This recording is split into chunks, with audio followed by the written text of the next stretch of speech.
Welcome in to the PHNX Suns postgame show brought to you by the DraftKings Sportsbook app, America's #1 sportsbook app.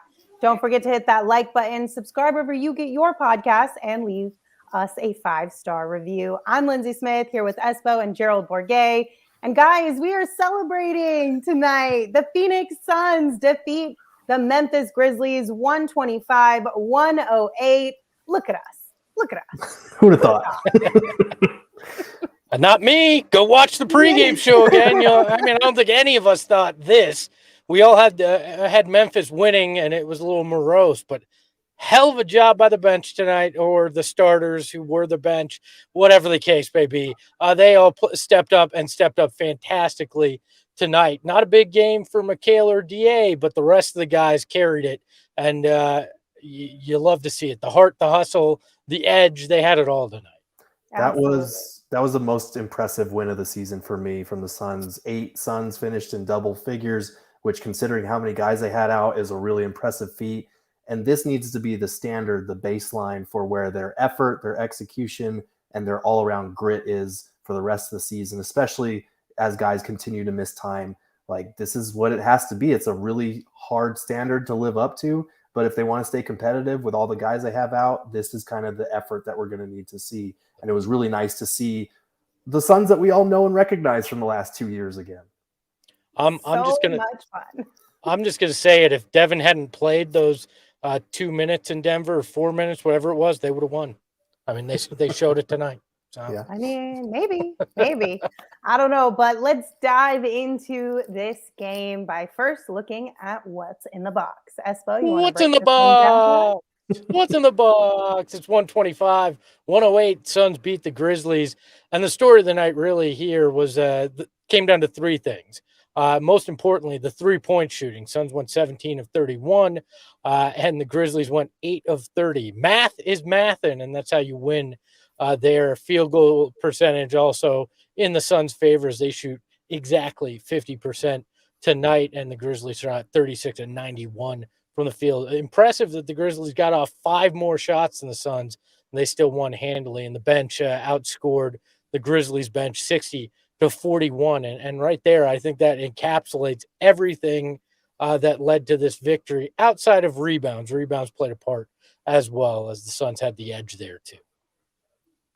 I think the biggest thing for me tonight was just the bench play, right? Because we already had talked about in pregame how important it was going to be for someone in that unit to come out and put up some numbers offensively, because we are so shorthanded, obviously being without Devin Booker, without Payne, without Landry Shamet, and of course Cam Johnson.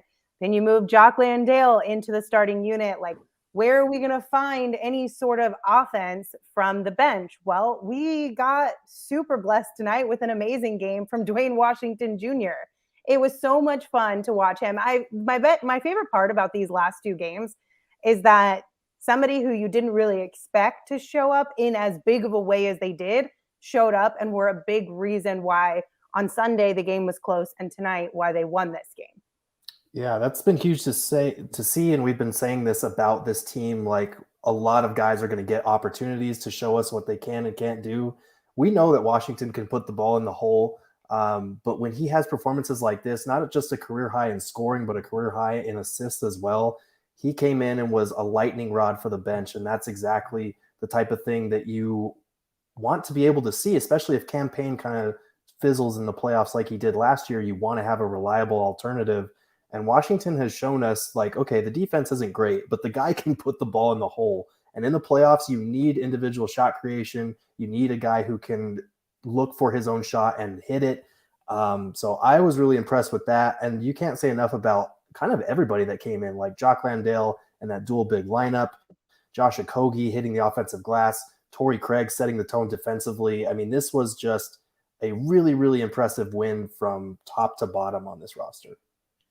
Yeah, Ja Morant said, hey, you ever dance with the devil in the pale moonlight? And you got DWash said, yeah, and I'm going to do it tonight. I'm going to stick it to you here. He didn't have quite as many points as Ja, but shot better, had more assists. It was impressive. And we say, oh, how great the bench was. Well, he may have to be the starter next game, depending on how Chris Paul looks. But DWash is a guy on a two-way contract. Remember that. And he's come out and he's shown flashes of what they saw in Indiana with him. And the irony of how they got him with Indiana having to cut him to sign DA to the offer sheet, and the Suns taking advantage of it. He could be one of those diamonds in the rough that you find there that you don't quite expect. I hope they can continue to bring him along, groom him, because some people will be like, oh, well, Archie Goodwin did this kind of stuff. Archie Goodwin did it in meaningless games. DWash coming through when the Suns need him the most to get him a win. Yeah, and this was a big game. I mean, they saw on Friday how tough this team can be to beat, especially shorthanded. And also all the comments that were made over the last week or whatever from Ja Morant about, being fine in the West and not being afraid of anybody. I think that might have been like almost instant karma, if you will. Maybe he spoke a little too soon. We've got a couple of super chats talking about it. Colin said, "Are they fine in the West? Question mark, question mark, question mark, question mark." I don't know, Colin. This week was rough for them in the West, that's for sure. Go ahead. I think Ja forgot what fine stands for. Freaked out, insecure, neurotic, and emotional, and they're all those things right now. Oh, no.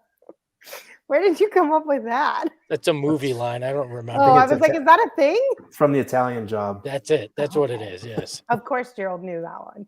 Italian. And then Trevor also gave us a super chat, said DWash and Josh Okogie stepped up big tonight. Keep it up.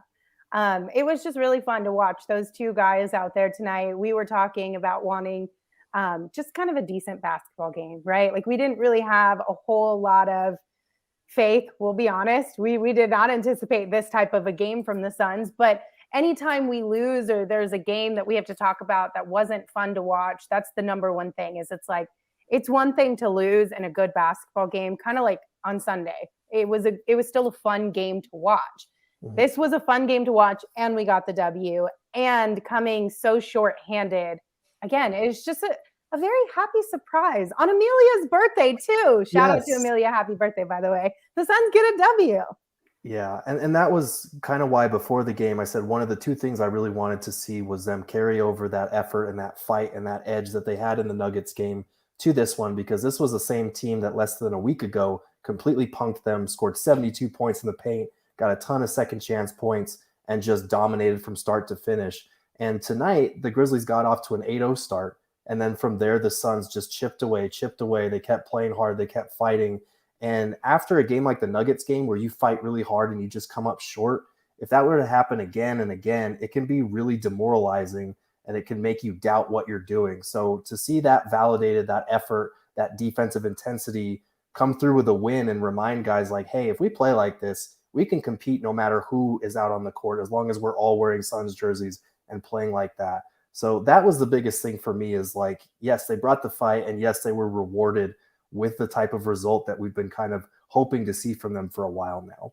Yeah, I mean, there's been a lot of questions about Monty. I mean, I think a lot of people had started to turn on him in terms of being able to motivate guys. Had he lost the locker room, there was some talk of.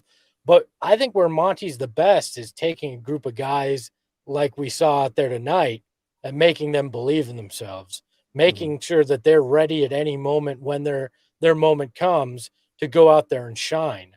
And these guys played with confidence and within themselves tonight. Guys who don't normally get those minutes, Duane Washington, Jock Landell, coming out, and even Josh Okogie to a certain extent, coming out and playing with that immense amount of confidence. Some people even may refer to it as irrational confidence, but when you have somebody that believes in you, it makes it a lot easier. I think that's where Monty shines, and I think you see it in a game like tonight where he keeps those guys grounded and motivated. Okay, but on the flip side, not to combat your argument here, your point here, we do have a lot of people in the chat being like, watch, DWash won't play at all tomorrow. DWash will get benched the next handful of games. He's not going to be able to. They have nobody to play. By default, he'll play. Okay, I will say this. I just saw this tweet from Duane Rankin, our friend over at AZ Central, and he said, quote, Monty Williams says he was going to go a different way as far as who started, but assistant Patrick Mutombo texted him and said he should start Jock Landale instead. Williams won't say what direction he planned to go, but you got to think it was a guard. So maybe I'll backtrack on the roster decision, but keeping guys confident in themselves. It's important, and we've always said it's like Monty's best quality, and at times it can be his worst when he puts a little bit too much faith in guys. But for tonight, it paid off. And as far as Washington playing, I think that kind of depends on Shamet, because Shamet has been playing really well recently. If he's able to come back, I'm not sure. But we did get word as far as Chris Paul. I'm not sure if the broadcast showed it, but he did get hit in the calf, and he played after it happened and was moving okay. So it might not be a concern. We'll see what the injury report is for tomorrow. You want to be cautious with something like that on the second night of a back-to-back, but fortunately the Suns didn't have to play their guys too much. So hopefully it was just kind of like a contact bruise, that type of thing. All right. The limp he had walking back to the locker room didn't exactly scream, I'm going to feel real young and spry tomorrow on a back-to-back there. So hopefully they got the ice or the heat or whatever the hell they have to do, to get him up and going for tomorrow. Do you remember the old, I think it was a McDonald's commercial where the young girl goes, why not both? Well, why can't we have both Shamet and Duane Washington in the rotation, even if CP3 is there? There's enough holes in this roster to give everybody a little bit of opportunity, right? Yeah, you would think so, especially with Book out, with CP3 possibly hobbled tomorrow, with Payne out. Duane Washington Jr. should play tomorrow, but we'll see. If he doesn't, we riot. That's all I'm saying. Especially after a night like tonight, Duane Washington Jr. balled out, and for that, he is going to be our draft king of the game. He finished with a career high 26 points. He was 5 of 9 from deep. He also had a career high 8 assists tonight. Shout out to DWash for bringing the fun here on this Tuesday evening, just after Christmas, continuing on with the holiday cheer. And if you guys are not already on the DraftKings Sportsbook app, we highly recommend you get on the app because it makes watching games so much more fun. Right now, you can download the app, but make sure you sign up with that promo code PHNX, because once you place a $5 pregame moneyline bet on any NBA team to win their game, and they do, you're going to get $150 in free bets. That is code PHNX only at DraftKings Sportsbook. Minimum age and eligibility restrictions apply.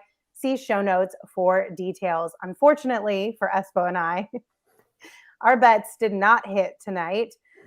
We tried our best. It was a rough night as far as betting on the Suns, but I will say in pregame, I did tell you guys that DraftKings puts up a percentage of people who are betting the spread or the money line for which team, and there was 82% of people were betting on Memphis. So that 18% of you out there who were crazy enough to take the Suns in tonight's game, y'all cashed out, and I'm really proud of you for having way more faith than all of us here did.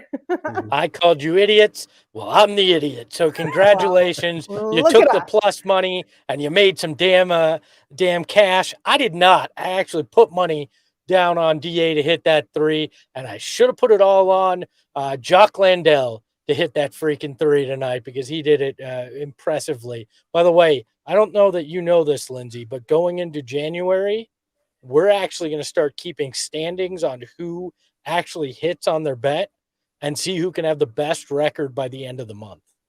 Oh, man. This is not gonna, I feel like this isn't going to end well for me. No, those records are going to be rough. It's not going to end well for any of us. That's why we don't host the bet show here.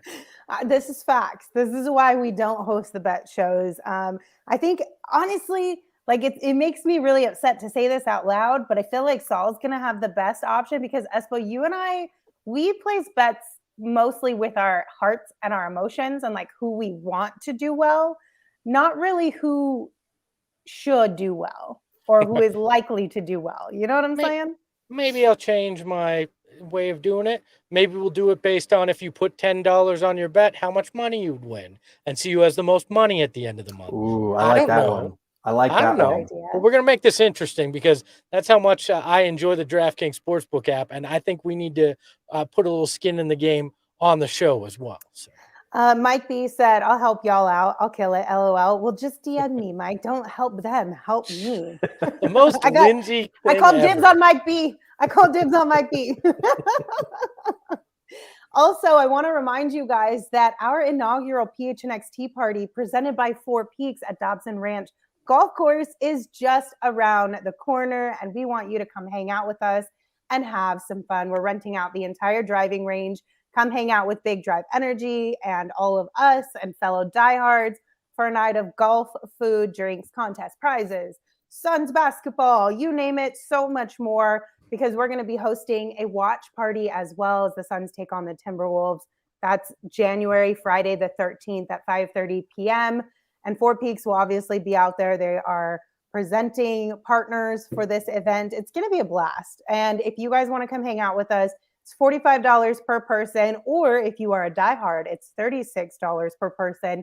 You can also get discounted rates on foursomes. And then kids 10 and under can come and play for free. And we also have a youth clinic planned for all of them. So bring your kids if you want to come hang out with us. Again, it's going to be a blast. You really should come hang out with us. And these driving range bays at Dobson Ranch are unlike anything you've ever experienced before. They are top golf simulators.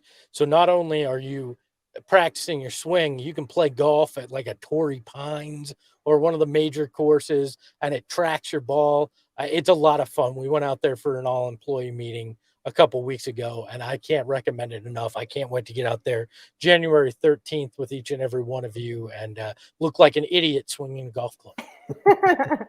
All right. So we do have one more super chat. Psycho Blue. Unfortunately, Psycho Blue, Saul is not here. He took a little bit of PTO this week to recharge and spend some time with the fam. But Espo, do you want to try and do this one some justice, or do you want me to do it? No, I will do it. Basketball okay. Cthulhu says, mortals, show your excess zeal when at an advantage. Pah! By the way, I live in D.C. tomorrow. Expect a pregame, postgame video in the Discord. That part wasn't from Basketball Cthulhu. That was from Psycho Blue himself. He'll be out there at the game, rocking a jersey that he said he thinks we all should like as well. So check it out. Maybe we'll even show the video from the Discord on here, either pre or post, depending on how well he films it. Yeah, if it's good, Psycho Blue, we might be able to put it up on the show. I would suggest doing it horizontally though, not vertically. Even though I know vertical video is the king right now. Whatever. This show is horizontal, so shoot it that way. Just get your best side, like Lindsay always makes us do per her contract. So there you go. You get it, Espo. You get it. All right, back to the game. 3-point shooting was also inside the box tonight. That was a big one for the Phoenix Suns. They were 17 of 31 from the field. They shot just under 55%. But Memphis, they were 8 of 30 from deep and shot just shy of 27%, not the field from deep. My bad on that one. How exciting was it to see just the variety of those people out there, the Suns players out there knocking down 3-point shots tonight?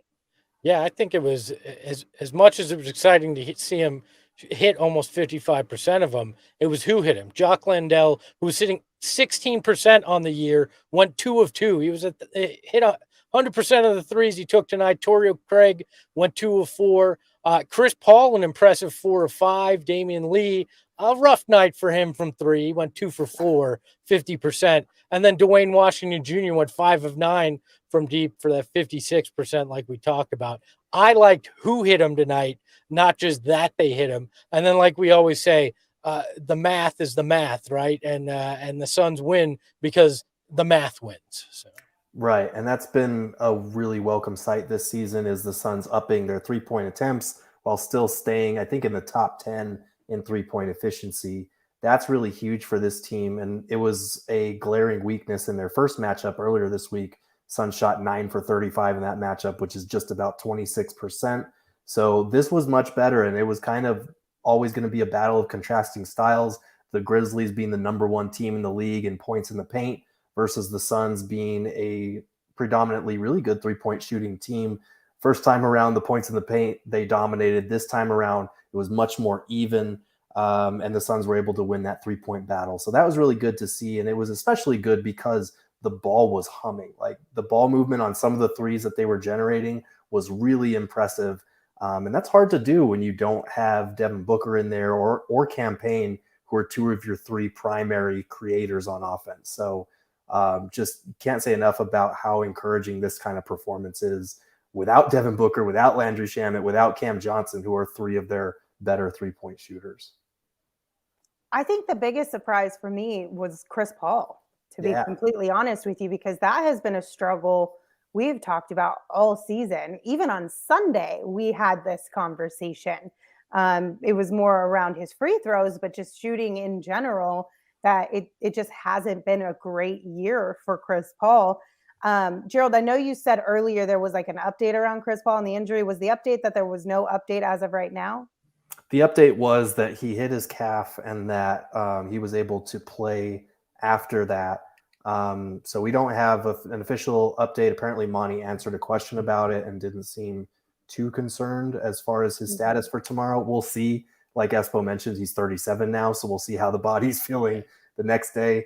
But yeah, he was 4 of 5. He's shooting, I think coming into this game, he was shooting 39% from 3 in the month of December. So he's quietly been turning it around for a while now. I think that percentage will go up after tonight. So yeah, this is really encouraging stuff because he's needed to adjust as a catch and shoot guy since he can't really get to his spots in the mid-range as well as he used to. So when he's confident in hitting open shots like that, it really mitigates, the loss of kind of the athleticism and the separation he used to be able to create. I hate to be this. Go ahead.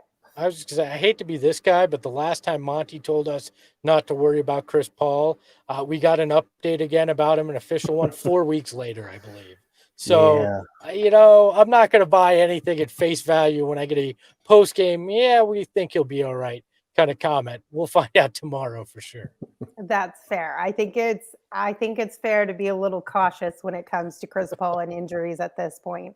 I did see in the chat, Kinneret said CP's turnovers this game were not like him. Aussie Suns fans pod said, but CP was significant in key moments, and some of those big threes helped out quite a bit. So those turnovers, you're right, that's very uncharacteristic for Chris Paul. He had 4 of them tonight.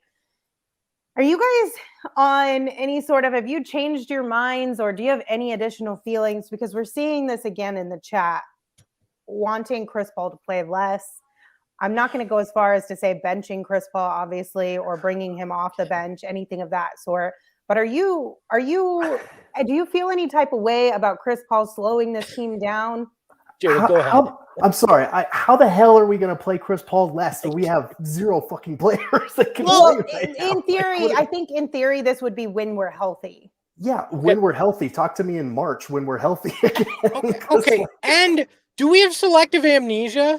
The dude had 16 assists and 0 turnovers on Christmas night. Like, right. I get that you grade him on the curve. Right. Over the last 2 games, he's had 22 assists and 4 turnovers. All right. Just, right. I think we'll be okay. I get that we grade him on a curve. When a guy's nickname's the point god, anything less than celestial, you wind up going, has he fallen off? But you know what? I get it. I get that you're concerned about him, but 4 of 5 from 3 tonight. The other night, 16 assists, 0 turnovers. This isn't the same Chris Paul we got the first 2 years here, but he's still a guy that is better than, 3/4 of the point guards that have been here over the last 15 years. So just keep that in mind. Look, I think we all need to come to grips with the fact that Chris Paul is not the point guard anymore, but he's not a guy that comes off the bench either. And he's not a guy that you bench at this stage because you have no other alternatives anyway. There are going to be nights where he has a high number of turnovers, a high number of assists, and a low shooting percentage. There are going to be nights like tonight where he shoots really well from 3 because he's just that talented. I don't know what it is with him physically that we don't see that same separation. He just doesn't have that same burst anymore. But like, he's still one of the all-time smartest players in NBA history. He's still a really good facilitator. And he's still a guy that if he can become an efficient catch and shoot guy like he's been all season, that can help make up for some of the other deficiencies that we're starting to see. We need to see the other guys, Mikal, DA, Cam Johnson, the guys that are getting more shots with Chris Paul taking less of that burden, step up and be those second or third options. There are going to be nights where Chris Paul can look like a second option, but they're going to be a lot rarer than they were last year. And that makes it difficult, but he's still an all-time smart player. He's still going to help you run your offense. And it's not like you have any alternatives anyway. So look, Gerald, okay. I'm not a trainer, but I did stay at a low level in last night, so I can make a projection here as to what's wrong. He's 38, and I think he's out of shape too. I think those two things are what's causing it right now. Relatively out of shape, because he could still run us under the table. But yeah, he's 37, and I still am curious what switch was flipped, what happened to his body, because as soon as he turned 37, he went from having one of his best playoff series ever to looking like a shell of himself at times. And it's very confusing. I don't know if we'll ever get the truth on what the severity of whatever he was dealing with was, but the situation is what it is. You need the other guys to step up now and kind of pick up the slack on that front. But there will still be nights like tonight where he's really great, especially in that third quarter. Like, it was him, it was DA, and it was Duane Washington who came in and helped kind of stem the tide with Ja Morant scoring 22 in the quarter. Like, that shouldn't be lost in all this. As much as he committed 4 turnovers, he hit some big threes that kind of pushed the momentum back in the Suns' favor in this game after the Grizzlies had got it down to single digits. And that was so huge in this game because we knew Ja Morant only had 10 points in the first half. Mm-hmm. We knew there was going to be a moment in this game where Ja Morant was like, enough of this.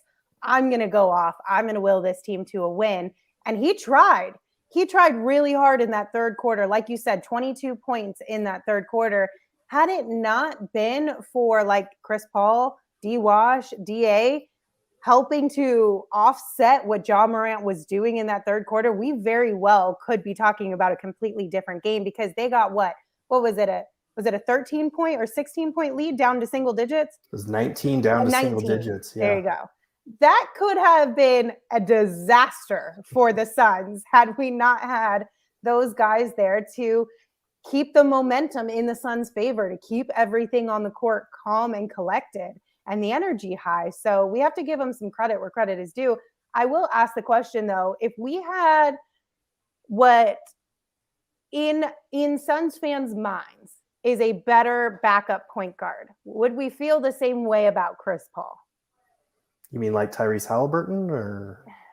He's not a backup, Gerald. He's a starter and a star in this league, all right? You are correct. You are correct. Why you gotta add salt to injury? I'm sorry. It's still gonna drive me crazy. Add insult to injury. Dang.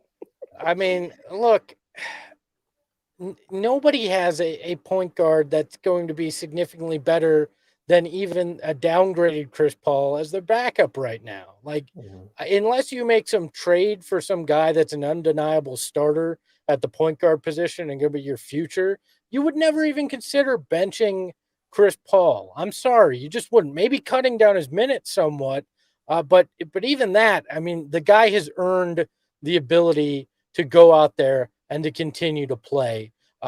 For what he's done with this franchise and what he's done in his career, it's definitely something he's earned the right to do. I think it's insulting to talk like, should you bench him at all right now, especially, part of this year he's been hurt. You just have to accept he's not that guy anymore, but he's good enough to be in your starting lineup, like Gerald said.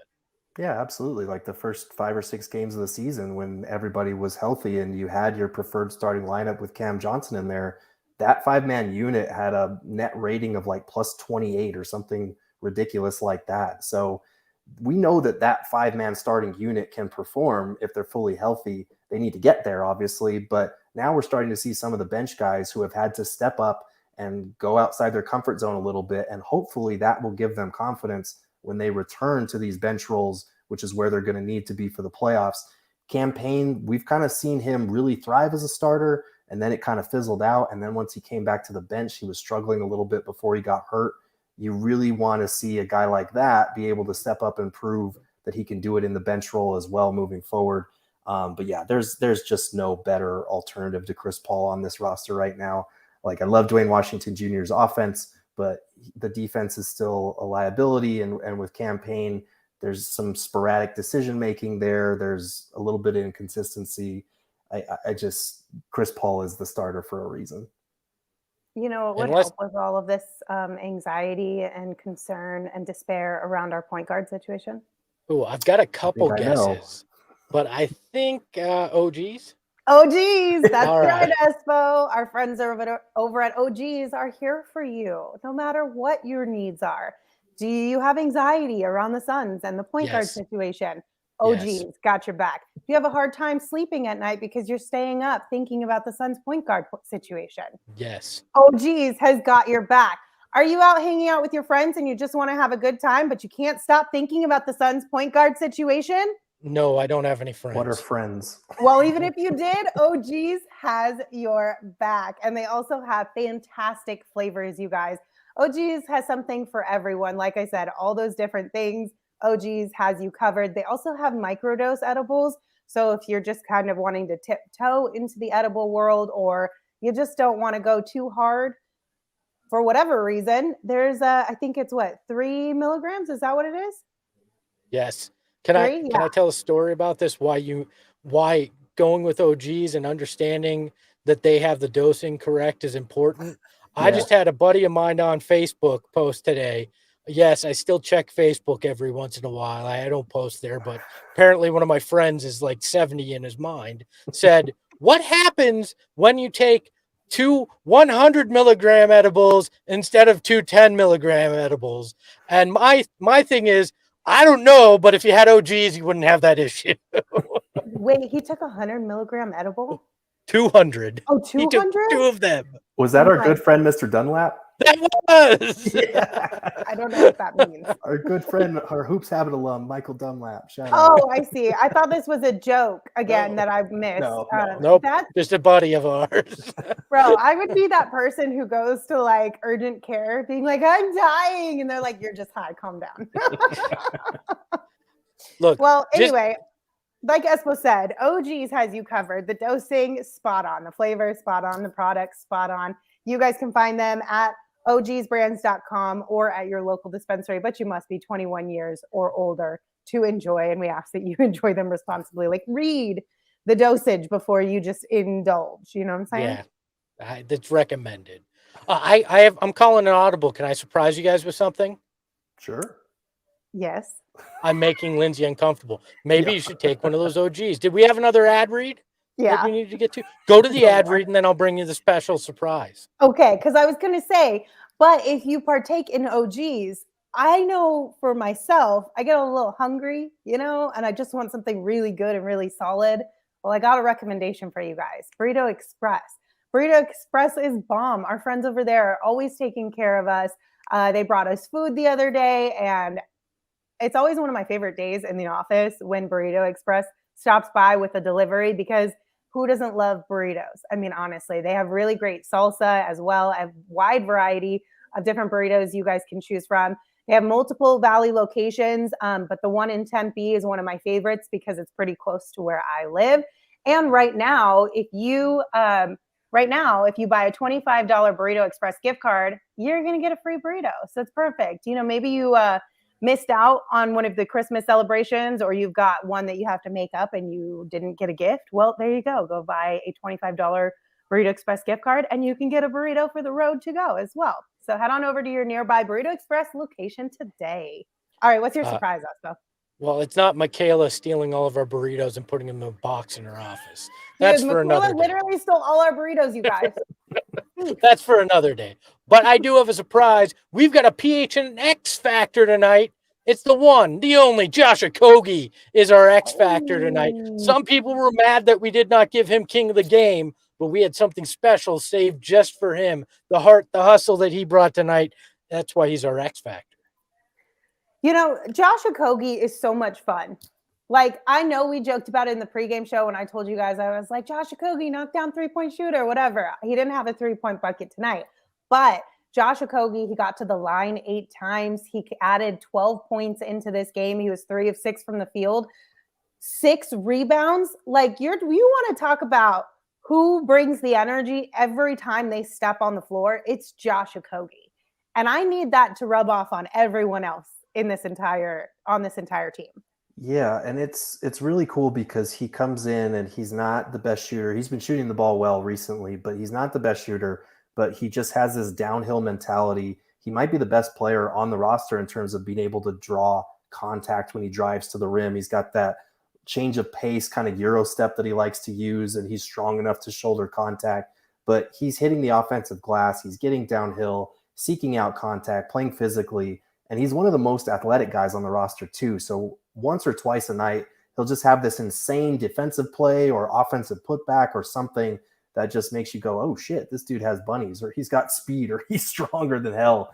And it's the type, it's like a minimal thing, but it really makes a difference when he makes those highlight plays that get the whole bench off their feet and kind of can shift momentum in that way. The Suns don't often have a ton of plays like that, but Okogie seems good for one every single night. And that's hard to do off the bench, especially when you start the season not having a consistent role or consistent minutes. So that was what really impressed me tonight, was him and Torrey Craig. Nobody was playing harder than them on the floor tonight, and they really helped set that defensive tone right from the start. I'm actually going to try and write about Okogie for tomorrow, but if not tomorrow, sometime this week, because he's been an X factor for the Suns off the bench for a couple of weeks now. Yeah, I loved what I saw from him tonight. I think you're right. He and Torrey were really the energy. Torrey in that first quarter, and Josh in that second half. And one of my favorite plays was when he tied up Dillon Brooks, and Dillon Brooks didn't have his dribble anymore. So Josh was smart enough to know he could go double because Brooks couldn't do anything. He was stuck there, and it led to a really poor showing on that play from Dillon Brooks. It was the first time I went, oh yeah, I could see how somebody could confuse him for Marshawn. So so I enjoyed that. Okogie just brings freak athleticism too when you don't expect it, which I love watching. When he just comes in and flies in for a putback, he's usually good for one of those every night, and I enjoy watching it. Okay, so speaking of Brooks, Aussie Suns fan and a lot of people in the chat have been talking about him. And Aussie asked, the important question is, you guys, is Dillon Brooks Pat Bev light? Do people just really dislike this guy across the league now? I think so, and I think because of a lot of the things that he's been saying off the court now, you've seen his quotes plastered up on quote graphics a lot more recently, because he's been talking about the Grizzlies and the dynasty or whatever. Like, he's one of those guys that love him or hate him.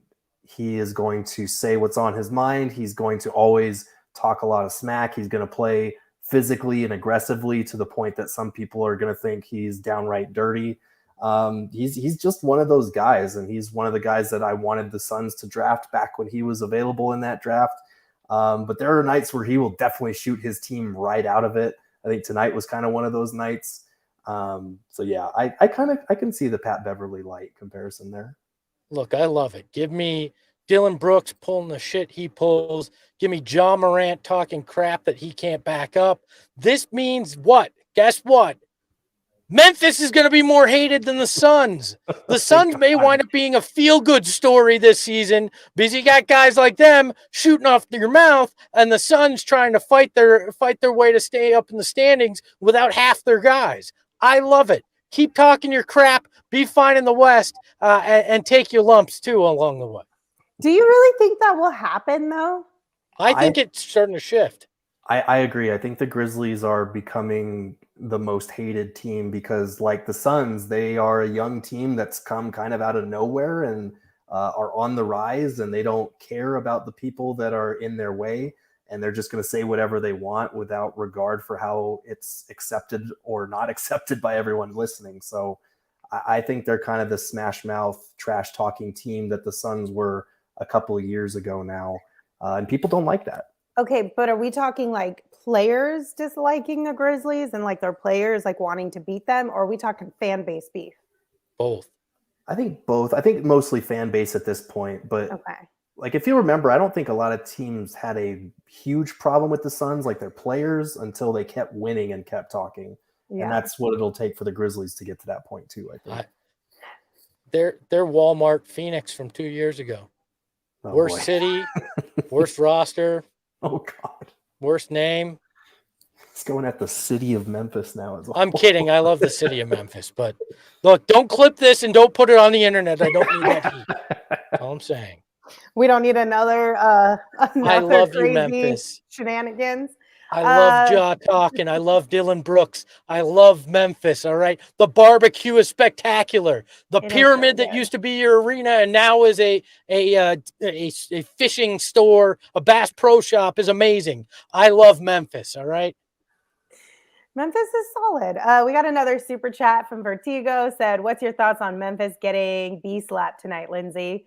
I'm really glad that it happened, to be completely honest with you. And it's less about it happening to Memphis and more about who did the B-slapping, because Lord knows I was not about to be able to sit here and have a full-on meltdown about the Suns losing yet another game.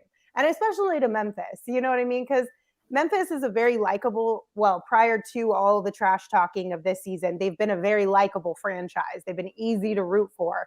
And I kind of feel like they've been getting a little more love than the Suns, and I'm jealous of that. So it's not that I dislike Memphis as a franchise or a team or any of their players. It's just, I'm just a little jealous. So it is nice to see the Suns slap the Grizz, and especially shorthanded. You know what I'm saying? I'm not jealous. They have to deal with Chris Vernon. So, I mean, Chris Vernon, friend of the program. Nice. That was a joke. It was a joke. Nice. That's our friend. That's our homie. I did have another question for you. Oh, that's what it was. Gerald, you brought up a really interesting thing on Twitter today. Well, it wasn't really that interesting. It was just a very obvious observation. Thanks, Liz. Thanks for making a dumb observation, Gerald. We just wanted to point it out. No. But I thought it was important. I even screenshotted it. I thought it was important enough to bring up on the show. But you said, this is the standard for effort, execution, and grit the Suns will need to match on a nightly basis with Devin Booker and so many guys out. It takes a lot, but it's the bar they need to match to climb out of their recent funk. And I completely agree with that. And I almost will be like, I agree even despite or even without the injuries. When everyone is healthy, this is still the level that they need to match every single night, because we've seen games this year. They may not be entirely healthy, but you've got Book in there, you've got Payne in there, and we still don't have the energy and the effort and the hustle. And I don't know where that kind of fell off this season or what the cause of that was, because I don't recall it as much last year. Later in the regular season, I remember that, but prior to that last few weeks of the season, I feel like this team always came out with energy and hustle. And I don't know what the difference has been this year, but we need to fix it, whatever it is. It needs to look like tonight, every night. Yeah, I think it's taken a bit of soul searching. If you think about the summer from hell that they had, if you think about Game 7 demons, which were very real and hard to shake off, you think about the turnover, all of the off-court headlines they had to endure. I really do think it kind of shook them a little bit. And I think they've realized over the last month or so, like, we're not good enough, especially not healthy, to just show up and think we can win games like last year. Like, they were a very talented team last year, but it always started with their effort and their execution, their attention to detail with the game plan and going out and executing that. And this season, it's been a lot more sporadic. And we've seen, okay, it wasn't just talent. It was a lot of hard work. It was commitment on defense. And it was focus. And so that's why it was so good this game and last game too, to see them kind of get back to that identity. Like, we're the team that needs to hunt the other team. We're the team that needs to be the hardest working team, not the team that other opponents are gunning for us and trying to show us up. We've got to get back to being the predators, not the prey. And so that's why this game was so important and impressive to me, is with so many guys out, they've resurfaced that identity. They got back to their roots.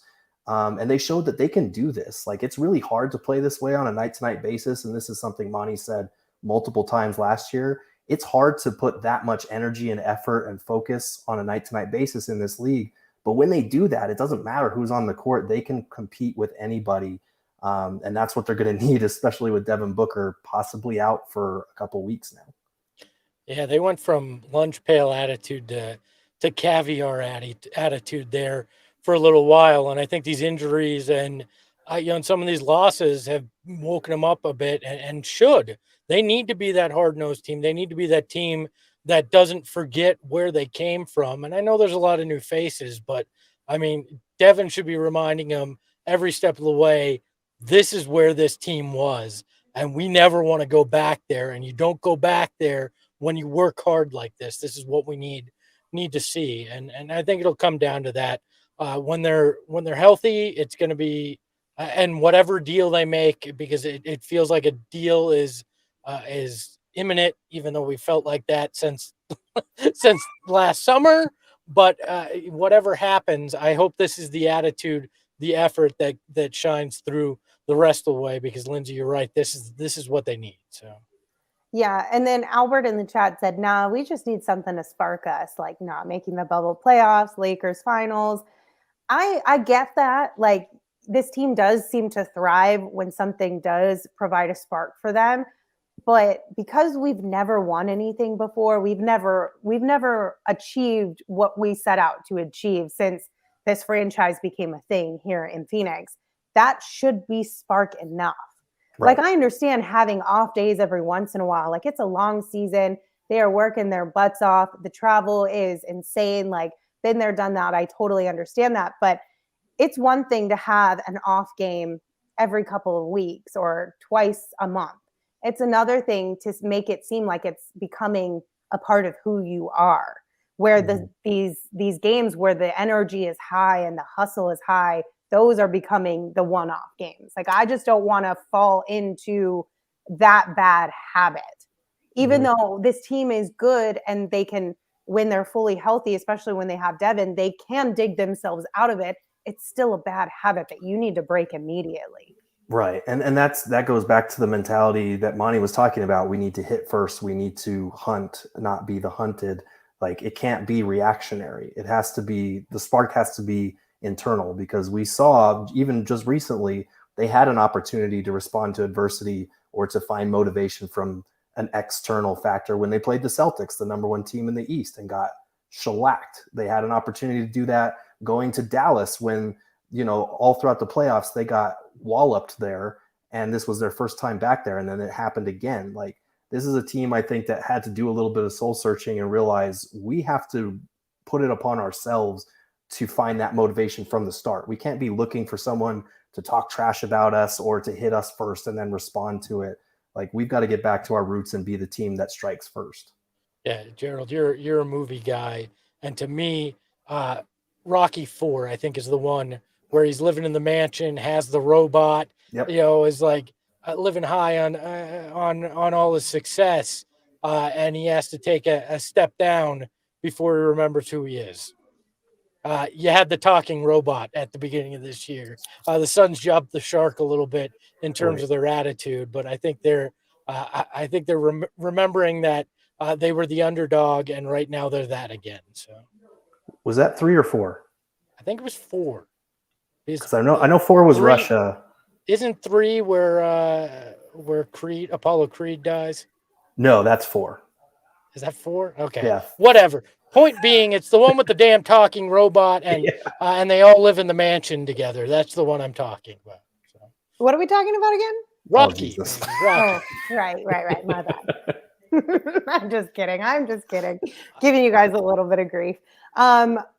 Well, this isn't a movie, but we can interest you in some fantasy on Underdog Fantasy. Oh, hey. Oh, okay. Whew. All right. I don't know. I tried. That one was hard. I didn't know what to do there, but I'm going to tell you about the Underdog Fantasy app because it's a heck of a lot of fun. It combines fantasy sports and the potential to win a lot of money. And who doesn't love those two things, especially when they are combined? One of my favorite things about the Underdog Fantasy app is the daily fantasy sports. they do it a little bit differently, right? So you don't have to commit to a whole bunch of things. You can just grab 5 of your friends, draft your team against them, and whoever has the highest scoring squads for that night could win some cold hard cash. Like, it's so easy. Anybody can get in on the action. And if you guys want to join Underdog Fantasy, you can go to underdogfantasy.com or you can download the app. But make sure you sign up with the promo code PHNX, because when you use that promo code, Underdog will match your first deposit up to $100. They literally want to give you free money to play with. And who are we to not take advantage of these amazing promotions from our sponsors? They're a heck of a lot of fun. And if you're not really like into fantasy sports, this is your first time dabbling in that world, we have a fantasy show here at PHNX that can help you out a whole bunch. Espo will play Underdog Fantasy Sports with you. Shane will play with you. So if you guys don't have friends who don't want to get on the app, just hit us up in the DMs. We all play, so they're a lot of fun. The way it was Rocky IV with the talking robot. Was it? Okay. Don't question my my ability to remember crap, all right? I'm getting a lot of heat in the chat right now for not knowing what Rocky is. I know what it is. I was just giving them grief, you guys. I don't know that I've watched all of them, but I've watched at least a couple of them. I know Rocky. Moose and Squirrel. Of course, Rocky. Rocky. Exactly. Somebody says I was a Three Ninjas person. I don't know what that is, though. Oh. What? I don't think I do, unless I'm just like not remembering the name. Oh, they were terrible, but they were such lovable movies growing up. Oh, yes, they were terrible, but yeah, you should have watched them. Okay, Gerald. Okay, Gerald. They were awful movies, but they were such a beloved part of my childhood growing up. Lindsay, the shows you weren't here for were terrible, and you admitted to watching those. That's different, Espo. Can we talk about something that was like really 45 great? to 50 minutes. Yeah, let's talk about that.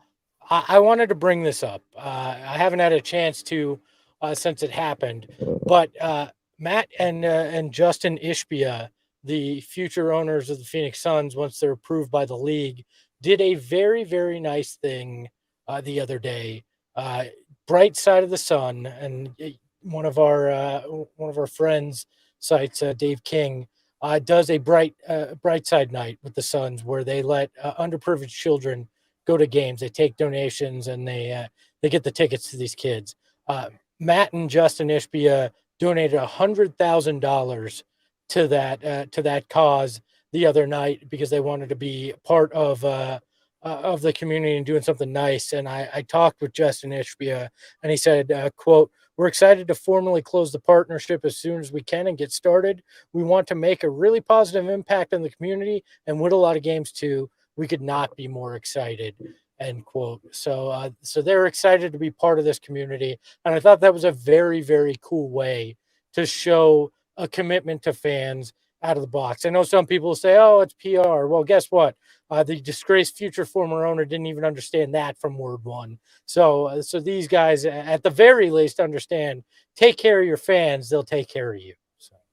Yeah, when I saw that, I was immediately like, this makes me feel so much better about the future of this franchise and that organization, not just from a basketball perspective, but more so from behind the scenes, what people who work in that organization, us who follow this team, who love this team, just feeling better about where our support or what we're supporting at the end of the day, because even though we're supporting the guys on the court, it still goes up to the top. And it's a really cool thing that Dave does over there with Brightside Night. And so for them to donate that much money, that will allow them to offer tickets to so many more kids here in the Valley, was so fun to read. And I think that was like on Christmas Eve, wasn't it?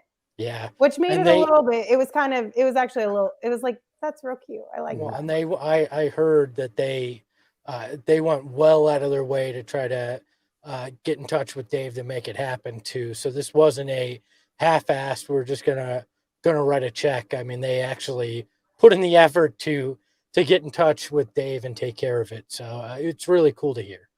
That is really cool, especially because Dave has been doing this for a long time now. And, that's really neat to have these kids be able to go to these games that they might not otherwise be able to go to, and to have the, new owners coming in and finding out about this type of thing, wanting to contribute and helping cultivate lifelong fans by showing that interest. I mean, that's just really cool all around. So Yeah, that's exactly what you want to see out of your new owners of the team. Absolutely. I'm glad that you brought that up, Espo, because that was a good way to end this show with some shout outs to the new owners, shout outs to Dave King for putting on that event, and both of them being able to work together to bring so many kids out to a Suns game here in the very near future. Anything else from tonight's game? Do it again tomorrow. Look, I'll take a 1-point win tomorrow. Yeah. I'm perfectly fine. Just get a win. Go out there, show the same hustle, effort, get a W, bring Kyle Kuzma home with you. You're fine. That's all I care about. Kidnap Kuz. I don't care if you have to go Celtic pride and literally abduct him from the Washington Wizards locker room and bring him on the team plane. Do not leave Washington without Kyle Kuzma. Okay. Well, thank you all for tuning in. We appreciate you. We'll be back tomorrow with a pre and post game show as the Suns are set to take on the Washington Wizards. So plan to come hang out with us then. If you have not already, just real quick, I want to remind you guys, if you haven't already, become a diehard. All of Gerald's, or majority of Gerald's content is now free over at gophnx.com, but diehards are going to get so many more perks. You get exclusive content that Gerald curates specifically for you. But in addition to that, you get a free hat or a t-shirt every single year. You get discounts on events and merch, like the event that we have coming up on January the 13th. No, 13th, right? Friday the 13th. Yeah, it's Friday the 13th, y'all. It's going to be even more fun. So become a diehard over at gophnx.com today. Plus, the best part, in my opinion, is you get access to the Discord. And the Discord is a heck of a lot of fun. So again, gophnx.com. Plus, thanks, those fantasy movies Lindsay was talking about earlier, you get them if you're a diehard. So. Oh no! Oh no! That sounded a little bit weird. I don't know. Oh God! Sorry, I didn't mean it like that. Made me feel weird. Oh no! I was like, wait, what are we talking about? I'm so confused. Anyway, thanks, guys. We appreciate you as always. Until we see you tomorrow, you can follow me on Twitter at Lindsay Smith AZ. You can follow Gerald at Gerald Bourget. And of course, you can follow Espo at Espo. Espo, take us home. Hey, the Phoenix Suns may not be the best team in the NBA, but Memphis, you can still suck it. Ahoy, hoy.